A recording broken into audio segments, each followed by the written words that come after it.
여러분 광고 시간에 더 자세한 광고를 들으시겠습니다만 그동안 교회가 비좁아서 쉴 수 있는 공간이 많이 부족했기 때문에 이번에 큰 결단을 하고 제가 30년을 사택에 살았는데요. 이제 사택에 나가기로 했습니다. 그래서 지난 주간에 계약을 했고 아마 3월 달쯤 10여일 되면 아마 사택에 나가서 그동안 사택으로 쓰던 여러분이 앉아 계신 1층의 식당 옆에 공간을 이제 교회가 좀 더 활용할 수 있는 공간으로 쓸 거라고 생각이 듭니다. 계약을 하고 어느 날 우리 장로님과 이런저런 얘기를 나누면서 제가 들었던 이야기가 오늘 제가 설교를 준비하는 그 계기가 됐는데요. 목사님, 참 세상이 좋아졌습니다. 우리가 어릴 때 자녀들이 많아서 집을 하나 구하려면 자녀를 다 데려가면 집을 주질 않으니까 둘씩은 감춰놓고 둘만 데리고 가서 계약하고 나중에 데려간 일이 있습니다. 저희도 형제가 5남매인데요.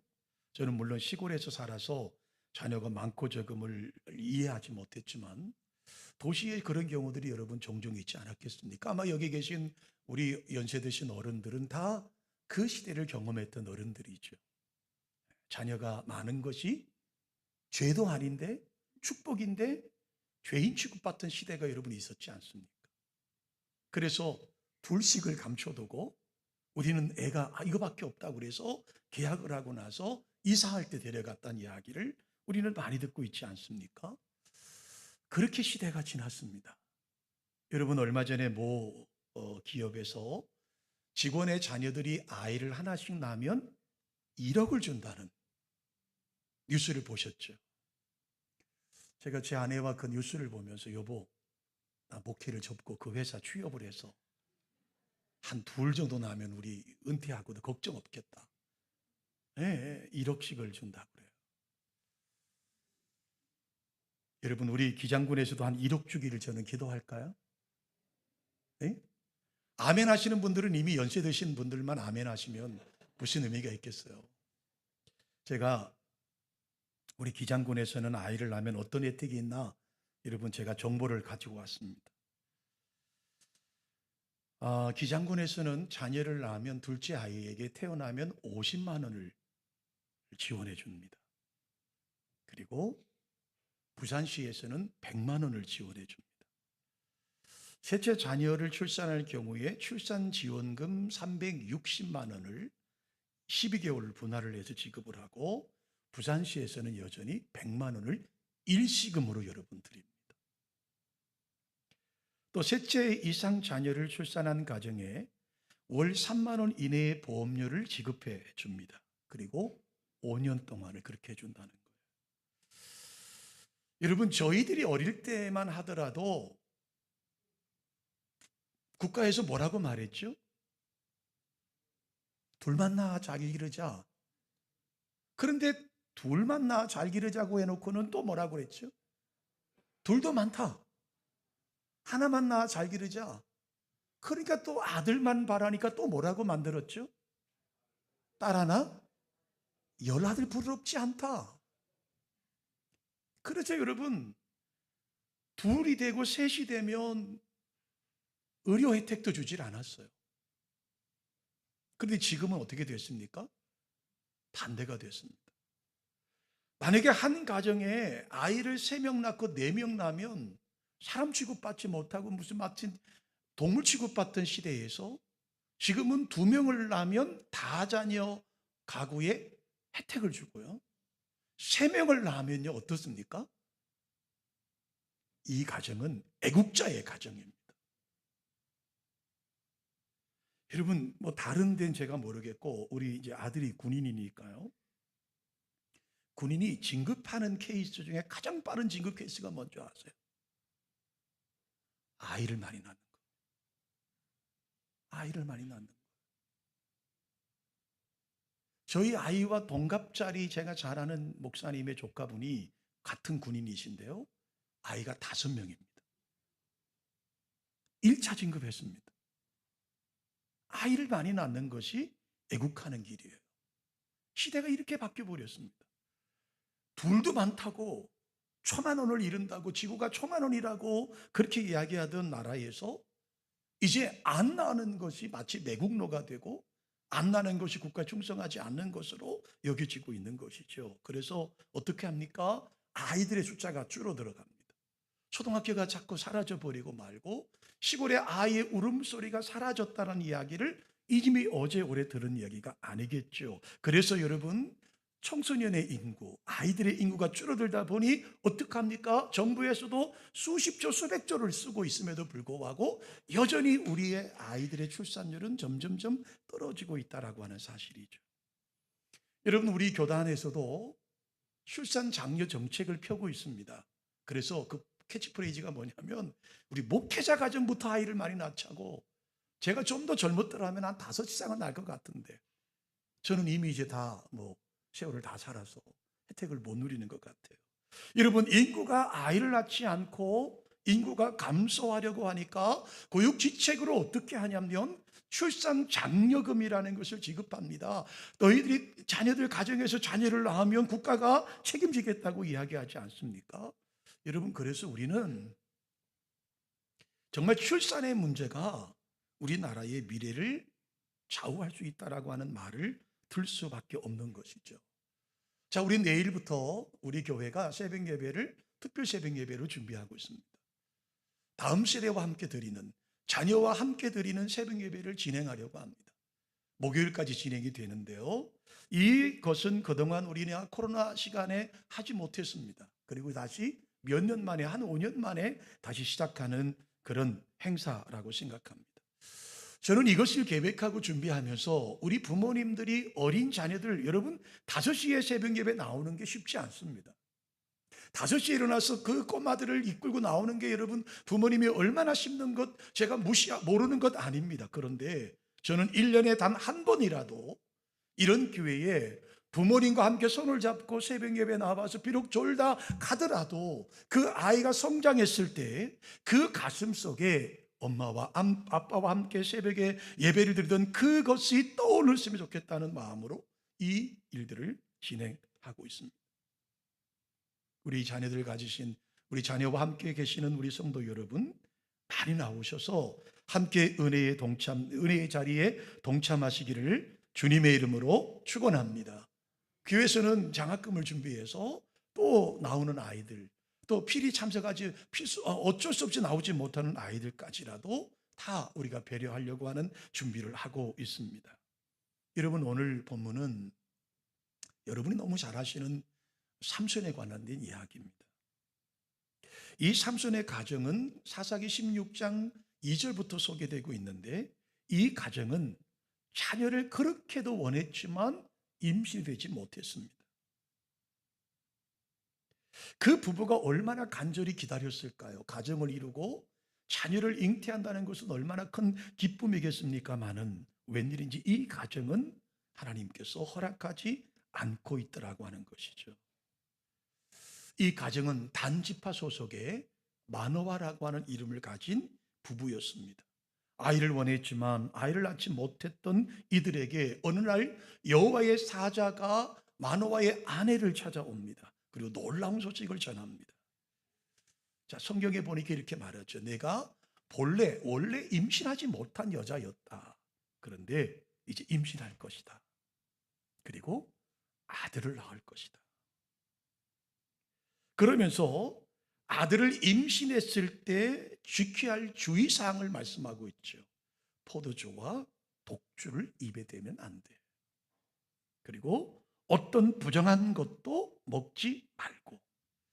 그렇게 10개월 동안을 임신해서 아이를 낳으면 그 태어나는 순간부터 아이의 머리에 삭도를 대지 마라. 머리를 깎지 말아라 라고 말씀합니다. 왜 깎지 말아야 하느냐?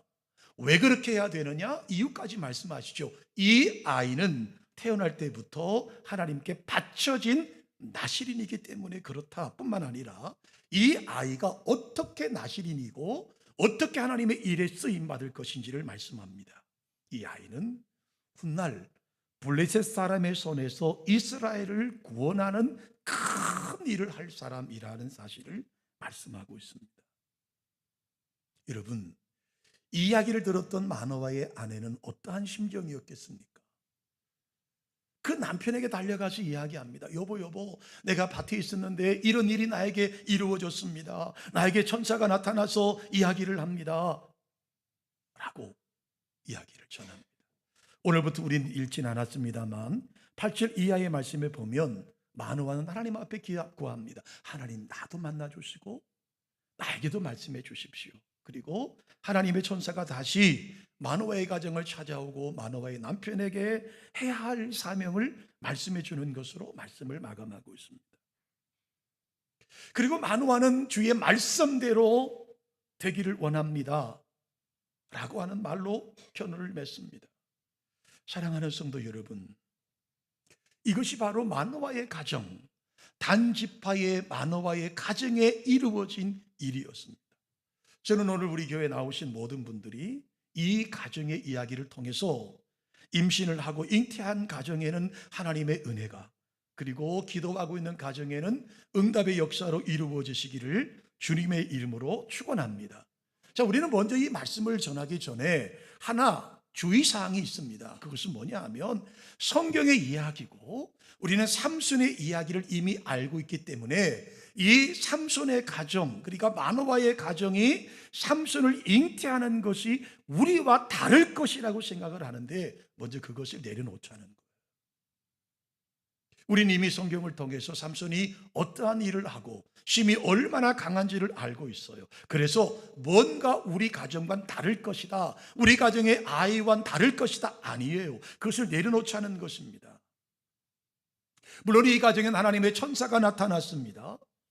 그리고 천사를 통해서 나시린이 될 것이라고 하는 말을 들었습니다. 낯설할지요, 특별할 수 있습니다. 그러나 여러분, 특별하게 일하는 사람은 태어날 때부터 특별할 것이다 라고 하는 이 선입관을 가지면 이 본문은 저와 여러분과 별개의 사건이 될 수밖에 없어요.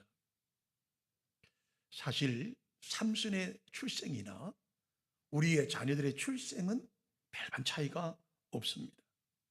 대동소이합니다. 삼손의 출생이 귀하였다면 여러분의 자녀도 귀하게 출생했습니다. 삼손의 출생에 담겨있는 의미가 있다면 우리의 가정들의 자녀에게도 하나님께 주신 하나님의 거룩한 의미가 분명히 담겨 있다라고 하는 것이죠. 오늘날 우리의 세대는 제가 서론에 말씀드렸지만 자녀가 하나, 보통 하나, 둘밖에 없습니다. 너무 귀하죠. 어떤 개그맨이 간증하는데 그런 얘기를 합니다. 자기가 집을 가출했는데 3일 만에 들어왔는데 자기 엄마는 자기가 3일 동안 없어진 것도 모르시더라는 거예요. 자녀가 너무 많아서 그렇더라는 겁니다. 먼저 우리가 하나 고백하고 갈 것이 있습니다. 그것은 뭐냐 하면 자녀들에 대한 부모의 생각이 극단적으로 가지 말자고 하는 거예요. 내 자녀, 내가 낳았어. 내가 힘들게 10개월 동안을 잉태하고 내가 10개월 동안을 고생하고 내가 낳았어. 그러므로 내 아이야, 내 맘대로 할 수 있어. 내 맘대로 내 뜻대로 키울 수 있어 라는 생각에서 벗어나셔야 합니다. 뿐만 아니라 내 대리만족을 내 아이를 통해서 이루려 하는 것도 우리는 포기해야 합니다. 또 너무 소중하기 때문에 자녀를 너무 귀하게 여긴 나머지 주의 교양과 훈계로 양육하지 못하고 아이들을 방치하고 방임하는 경우가 있을 수 있다라고 하는 것입니다. 그러므로 여러분, 아이가 귀하다 보니 자기밖에 모르는 아이, 이기적인 아이로 성장할 수밖에 없습니다. 이런 경우 어려움이 닥쳐도 금방 실망하거나 낙심하는 모습을 보여주고 있다라고 하는 사실입니다. 저는 새벽 예배를 준비하면서 이 말씀을 준비했습니다. 그리고 우리 성도님들에게, 그리고 이제 많은 분들은 손주들을 어떻게 기도하며 양육하실 것인가를 생각해 보는 시간을 가지려고 합니다. 자, 이 삼손의 가정을 통해서, 삼손의 출생을 통해서 우리 가운데 무엇을 말씀하고 있는지를 첫 번째로 세 가지로 생각해 보려고 하는데요. 첫 번째로 삼손의 임신과 출생은 전적인 하나님의 간섭이라고 하는 사실이에요. 다른 말로 말하면 하나님의 은혜라는 사실입니다. 우리 다 같이 2절에 있는 말씀을 한 목소리로 봉독해 보실까요? 2절입니다. 소라 땅 단지파의 가족 중에 마노아라 이름하는 자가 있더라. 그의 아내가 임신하지 못함으로 출산하지 못하더니, 이렇게 말합니다. 그의 아내가 임신하지 못했다. 임신하지 못하니 출산하지 못했다. 이 가정의 간절한 소망이 이루어지지가 않고 있더라고 하는 사실이에요. 자, 그런 가운데서 주의 하나님의 사자가 그를 찾아왔습니다. 그리고 잉태의 기쁨을 소식을 전해줍니다. 얼마나 여러분 기뻤겠어요? 얼마나 놀랐겠습니까? 마노아의 부부는 하나님의 크신 은혜를 힘입은 자들이었습니다. 사람의 힘으로 할 수 없었던, 사람의 능력으로 할 수 없었던, 어떤 자연적인 그런 환경으로 할 수 없었던 그 일들이 하나님의 도우심으로 이루어지고 있더라고 하는 겁니다. 자, 성경은 첫 번째, 우리의 자녀들, 여러분 지금 자녀들을 가지고 계신 분들, 우리 자녀를 양육하신 분들을 잘 들으십시오. 이것은 하나님의 절대적인 은혜라는 사실이에요. 하나님의 은혜입니다.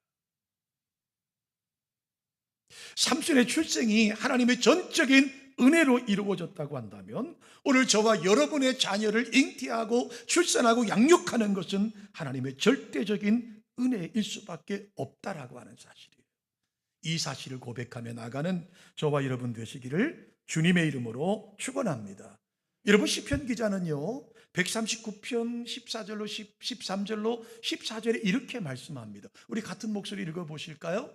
주께서 내 내장을 지으시며 나의 모태에서 나를 만드셨나이다. 내가 주께 감사하오면 나를 지으심이 심히 기묘하심이니라. 주께서 하시는 일이 기이함을 내 영혼이 잘 아나이다. 주님께서 내 신체의 내장을 지으실 뿐만 아니라 주님께서 나의 모태에서 나를 만드셨다고 시편 기자는 고백하고 있는 거예요. 내가 어머니의 뱃속에 잉태된 것은 하나님의 절대적인 은혜라는 사실을 말씀해 주고 있는 거예요. 여러분, 하나님의 사자가 우리 가정에 나타나지 않았더라도, 하나님의 은혜가, 하나님의 내가 열심히 기도하지 않았더라도, 하나님의 천사가 나에게 임재하지 않았더라도, 우리가 잉태하고 출산하고 아이를 양육하는 것은 하나님의 절대적인 은혜라는 사실을 우리 가운데 말씀하고 있는 거예요. 하나님의 은혜라고 고백하면 그 다음에 따라오는 것이 있어요. 그렇다면 나에게 주어진 이 자녀는 내 소유가 아니라 하나님의 소유라는 사실을 고백하지 않을 수 없다라는 겁니다. 내가 낳았으니까 내 것이죠. 얼마나 고생들 하셨습니까?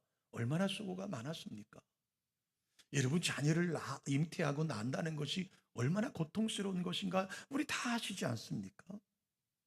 그러나 여러분, 기억하십시오. 하나님의 은혜, 하나님의 은혜, 하나님의 은혜가 여러분 가정에 임재한 줄로 믿습니다. 자, 두 번째로 오늘 본문은 우리 가운데 말씀하는 메시지가 있어요. 그게 뭐냐 하면, 삼손의 임신과 출생에는 끝나는 것이 아니라 부모의 책임이 따른다라고 하는 사실이에요. 하나님께서 마노아의 가정에 삼손을 허락하셨어요. 끝나는 게 아니더라는 것이죠. 부모의 책임이 있다라는 겁니다. 여호와의 사자는 마노아의 아내에게 이제 이렇게 말합니다. 이제부터 몸을 조심해야 되는데, 그것 중에 하나가 뭐냐? 포도주를 마시면 안 돼. 독주를 마시면 안 돼. 공동번역성에는 소주를 마시면 안 돼. 부정한 것을 일절 먹지 말라고 4절에 말씀하고 있지 않습니까? 이 말은 임신한 어머니가 태아에게 많은 영향을 미칠 수밖에 없다는 사실을 신이 말씀하고 있는 거예요. 그러게 임신을 한 후에는 먹는 문제까지도 부모가 책임져야 된다라고 하는 사실이에요. 하나님의 은혜로 잉태가 되었습니다. 끝난 게 아니에요. 하나님께 맡기고 끝난 게 아니라 우리 부모님이 해야 할 일이, 사명이 있다라고 하는 거예요. 책임이 있다라고 하는 거예요. 제가 일부 예배 때도 잠시 말씀을 좀 언급했는데요. 여러분, 죄송한데 요즘 우리 그 식당가 부근에 가보면 젊은 남녀가 담배 피는 모습을 많이 보게 돼요. 그렇죠. 젊은 남녀, 그분들이 부부인지 애인 사이인지는 모르겠는데 담배를 서로 아주 행복해 하면서 담배를 피우세요. 그럴 때마다 저와 아내는 이런 말을 주로 주고받습니다. 저 사람들이 어떡하려고 저러지? 저 사람들이 가정이라면, 자녀를 잉태했다면 어떡하려고 저러지? 너무 자연스러운 모습을 볼 수밖에 없어요. 남자는 펴도 되고 여자는 피면 안 된다는 얘기가 아니에요. 삼손의 임신과 출생에는 부모의 책임이 따른다는 사실을 말씀드리려고 하는 거예요. 사랑하는 성도 여러분, 이것이 비단 임신했을 때만 이야기일까요? 아닙니다. 아이들이 자랄 때 어떤 모습을 보이느냐, 부모의 영향을 받을 수밖에 없습니다. 부모의 영향을 받을 수밖에 없어요. 결국 아이들은 부모님에게 배울 수밖에 없습니다. 부모가 어떻게 사느냐, 어떤 모습을 보이느냐가 우리의 자손들이 배울 수밖에 없는 교육의 환경일 수밖에 없다라는 것입니다. 그렇기 때문에 아이에게 좋은 영향을 끼칠 수 있는 아름다운 모습을 보여야 할 책임이 우리 부모에게 있다라고 하는 사실입니다. 세계적으로 유명한 육아 컨설턴이자 교사인 도로시로 놀테라는 사람의 글을 제가 여러분에게 소개해 드리려고 합니다. 그 제목은 아이들은 그들의 삶을 통해 배운다라는 내용인데요. 한번 여러분 화면을 보실까요? 우리 천천히 한번 같이 읽어보실까요? 꾸지람을 받으며 자란 아이들은 비난하는 것을 배우고, 미움받으며 자란 아이들은 싸움을 배우고, 두려움 속에 자란 아이들은 근심을 배우고, 칭찬받으며 자란 아이들은 자신감을 배우고, 너그러움 속에 자란 아이들은 인내심을 배우고, 격려를 받으며 자란 아이들은 고마워하는 것을 배우고, 사랑받으며 자란 아이들은 사랑을 배우고, 정직함 속에 자란 아이들은 진실된 삶을 배우고, 공정한 대우를 받으며 자란 아이들은 정의를 배우고, 친절함 속에 자란 아이들은 남을 존중하는 법을 배우고, 다정함 속에 자란 아이들은 세상이 살기 좋은 곳임을 배운다. 할렐루야. 꾸지람을 받으며 자란 아이들은 비난하는 것을 배우고요. 미움을 받으며 자란 아이들은 싸움하는 것부터 배우고요. 두려움 속에 자란 아이들은 근심하는 것부터 배우고요. 칭찬받으며 자란 아이들은 자신감을 배우고요. 너그러움 속에 자란 아이들은 인내심을 배우고요. 격려를 받으며 자란 아이들은 고마워하는 것을 배우고요. 사랑을 받으며 자란 아이들은 사랑을 배우고요. 정직함 속에 자란 아이들은 진실된 삶을 배우고요. 공정한 대우를 받으며 자란 아이들은 정의를 배운답니다. 친절함 속에 자란 아이들은 남을 존중하는 법을 배울 수 있고요. 다정함 속에 자란 아이들은 세상이 살기 좋은 곳임을 배우게 된다라는 거예요. 여러분, 우리의 자녀들은 나를 보면서 여러분 무엇을 배우며 살아가고 있을까요? 혹시 여러분은 우리 자녀들에게 어떤 영향력을 주신다고 생각을 하십니까? 부모들이 하는 말, 부모들이 하는 행동, 부모들이 하는 그 가지고 있는 가치를 그대로 답습할 수밖에 없는 게 우리의 자녀들이라고 하는 사실입니다. 세 번째로, 삼손의 출생은요, 부모들이 어떻게 자녀를 양육해야 되는 것을 우리 가운데 말씀하고 있습니다. 자, 여호와의 사자는 마노아의 아내와 마노아에게 말씀합니다. 내가 아이를 낳게 되면 그 아이의 머리에 삭도를 대지 말아라. 이 아이는 태어날 때부터 나실인이 되기 때문이다. 그런데 이것을 끝나는 게 아니에요. 이 천사가, 주의 사자가 내 아들을 낳을 것인데 아들을 낳으면 그 머리에 삭도를 대지 말아라, 삭도를 대지 만 것으로 끝나는 것이 아니라 그것을 가르치라는 거예요. 왜 내 머리를 깎지 않는지, 왜 내가 태어나자마자 머리를 삭도를 대지 않는지를 가르쳐야 될 책임이 우리 부모에게 있다라고 하는 말이에요. 더 깊이 말하면 하나님 아버지의 말씀을 가르쳐야 될 책임이 우리에게 있다라고 하는 거예요. 너는 훗날 고통 중에 있는 이 블레셋이라는 나라를 물리쳐야 될 사명이 너에게 있다라고 하는 거예요. 부모는 이 사명을 가르칠 책임이 있다라고 하는 것이죠. 자, 바울 사도는 에베소에 있는 성도들에게 편지를 보내면서 에베소 6장 4절에 이렇게 말씀하고 있습니다. 아비들아, 너희 자녀를 노엽게 하지 말고 오직 주의 교훈과 훈계로 양육하라. 아비된 자들에게 자녀를 어떻게 양육할 것인가를 바울 사도는 말씀하고 있는 거예요. 두 가지를 강조하죠. 하나는 자녀를 노엽게 하지 마라. 또 하나는 주의 교양과 훈계로 양육하라. 자녀를 노엽게 한다는 것이 어떻게 해석을 해야 될까요? 어떻게 해석을 해야 될까요?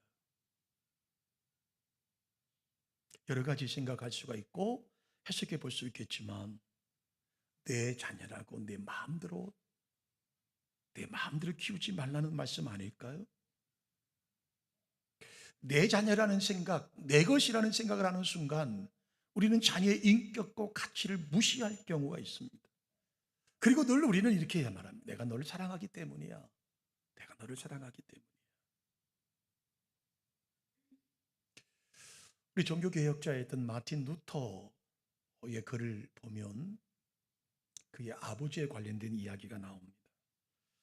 그의 아버지는 농부였습니다. 가난한 사람이었고 배우지 못한 사람이었습니다.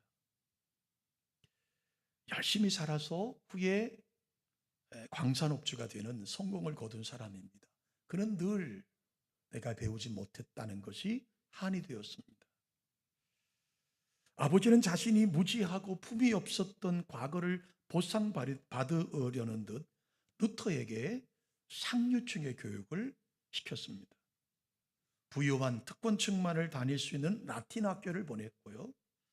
아들을 법관으로 만들려고 했습니다. 이게 뭐 잘못된 건 아니겠죠. 그런데 그 아들을 법관으로 만들기 위해서 아버지는 폭력을 사용했습니다. 자, 마틴 루터는 자신의 어린 시절을 회상하면서 호두과를 하나를 훔쳐먹은 것 때문에 종아리에 피가 나도록 매맞은 사건을 그는 기억하고 언급합니다. 그는 참 하나님의 사랑을 깨닫기 전에 늘 불안함과 두려움에 노출되어 있었다고 고백을 합니다.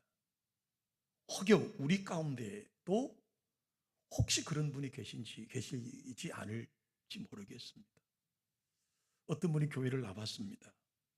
하나님의 사랑을 깨달았습니다. 좋으신 하나님을 만났습니다.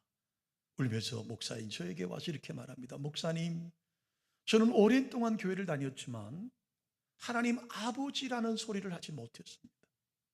왜냐하면 하나님 아버지를 고백하는 순간 그 아버지, 내가 만났던 나의 아버지가 투영되었기 때문입니다. 우리 아버지는 늘 술 취해 있던 아버지, 폭력적인 아버지, 어머니를 구타하던 아버지. 그래서 하나님의 교회에 나왔지만 하나님 앞에 기도할 때 하나님 아버지를 참아할 수 없더라는 거예요. 혹시 우리 가운데 그런 분이 계시지 않나요? 혹시 우리가 그런 부모가 되어 있지 않을까요? 우리는 오늘 이 3절을 보면서 다시 한번 생각해 볼 필요가 있습니다. 마틴 루터의 아버지의 그 마음을 왜 이해하지 못합니까? 내가 무지하고 내가 배우지 못했고 내 아들만큼이라도 법관을 만들어서 떵떵거리게 살게 하고 싶은 것이, 그것이 잘못했다고 말하는 것이 아니죠. 그런데 마틴 루터는 자기의 자서전에 이 이야기를 하고 있는 거예요. 폭력적인 아버지. 내 인격과 내 삶을 깡그리 짓밟아버린 아버지. 사랑하는 우리 교우 여러분, 다시 말씀드립니다. 자녀들은 내 자녀이기 이전에 하나님의 자녀라는 사실을 고백하시기를 주님의 이름으로 부탁드립니다. 예, 하나님의 자녀인 거예요. 나에게 청지기로 맡기신 거예요. 그러므로 우리는 성경의 가르침으로 주의 교양과 훈계로 양육하셔야 되는 거예요. 내 마음대로 방치하거나 내 어떤 욕심에 의해서 자녀를 양육하는 것이 아니라, 그래서 여러분, 주의 교양과 훈계로 양육하라고 하는 말은 주님의 방식대로 하라는 겁니다. 여러분, 주님은 어떻게 하셨나요? 여러분, 주님께서 활동하던 시대는 아이들은 무시당하던 시대였습니다. 숫자에 포함이 되지 않습니다. 벳세다 광야에서 오병이어의 기적이 일어났을 때 여러분, 아이들은 숫자에 포함이 되질 않아요. 심지어 여러분, 예수님의 12명의 제자들도 예수님의 찾아왔던 아이들이 소중함을 느끼지 못했어요. 그래서 제자들이 어떻게 하지요? 쫓아내버렸습니다. 자녀들을 몰아냈다고요. 아이들은 가라.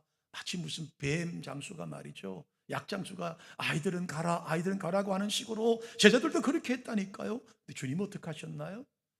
아이들을 내게 오는 것을 금하게 하지 마라. 주님은 그 아이들을 자신의 무릎에 앉히셨고, 주님은 그 아이들을 가슴에 안으셨고, 주님은 그 아이들의 머리에 손을 얹으셨고, 하나님의 거룩하심을, 축복을 빌어주지 않았습니까? 주님은 인격적인 대우를 하셨던 것이죠. 주의 말씀과 훈계로 양육하라고 하는 말씀, 바로 이것 아닐까요? 저는 우리 자녀들 가진 부모님들에게 소망합니다. 여러분의 자녀가 침대에 누웠을 때 그 아이의 머리에 여러분 기도하십시오. 그 아이를 위해 기도하실 때 여러분의 눈물이 그 아이의 이마에 떨어지셔야 합니다. 그 아이의 귀에 들릴락 말락하게 기도하셔야 합니다. 어머니의 그 간절한 기도, 어머니의 간절한 기도, 어머니의 간절한 기도가 우리의 자녀를 변화시키는 것입니다. 말씀을 정리할까요? 여러분, 하나님의 은혜로 우리 자녀가 잉태된 것이고, 하나님의 은혜로 우리가 이 아이를 출산했습니다. 그렇다면 출산했다면 끝이 아니죠. 하나님의 거룩한 사명이 우리에게 있습니다. 책임이 있습니다.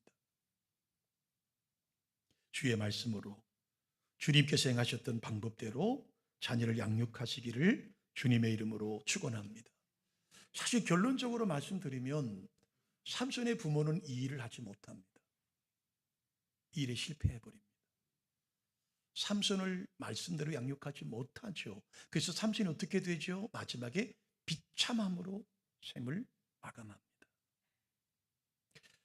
저는 우리 아이들이 주의 복을 누렸으면 좋겠습니다. 주의 말씀으로 양육하는 자녀들이 우리의 부모님들의 기도와 그 부모님들의 양육으로 그들이 더 큰 주의 복을 누리는 자녀로 성장되기를 주님의 이름으로 축원합니다. 거룩하신 하나님,